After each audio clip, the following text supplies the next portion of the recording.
Σήμερα είπα να κάνω ένα βιντεάκι να σας δείξω έτσι τα καναρίνια μου για άλλη μια φορά. Είναι 18. Να τα όλα. Να κυλίλει η κουτσί εδώ πέρα, η καημένη. Μια χαρά πάντως τα πάει.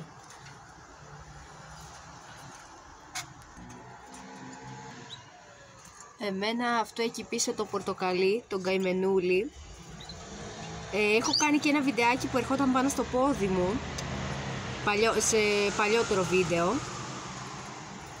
Με είχε μάθει. Ο καημενούλης, δεν ξέρω αν φαίνεται τώρα, του έχει φύγει η ουρίτσα του. Του έχει φύγει η ουρίτσα του. Μάλωσε με τα άλλα, έχει και κάτι χτυπήματα στα φτερά του. Έχει μαλώσει με τα άλλα, θα ξαναφυτρώσει η ουρά του.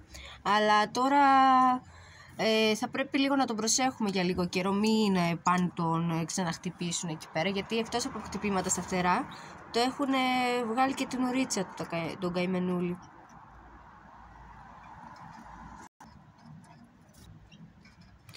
Να, φαίνεται νομίζω ότι δεν έχει ουρίτσα.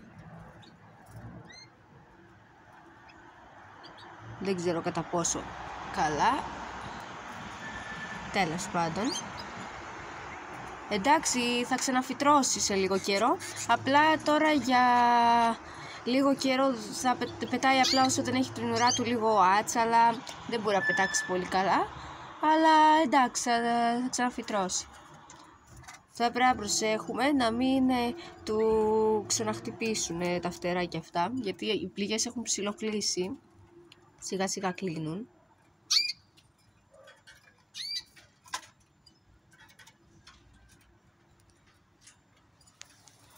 Να τα και πάνω. Τα καναρινάκια μας όλα. Αν έχετε κάποια ερώτηση για τα καναρίνια, κάντε τη στα σχόλια.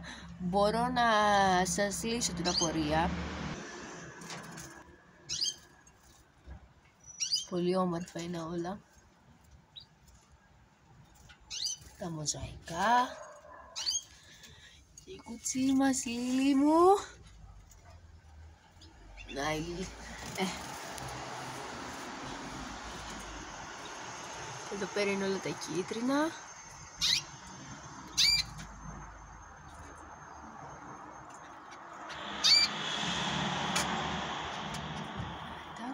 Όλα πολύ ωραία χρώματα είναι. Τα περισσότερα είναι φετινά. Αυτά τα καφετιά είναι φετινά. Βγήκαν φέτος. Και όλα αυτά εδώ πέρα, σε αυτό το κλουβί βγήκαν φέτος. Τα εξηγώ και σε παλιότερο βίντεο ποιο καναρίνι βγήκε από ποια γένα.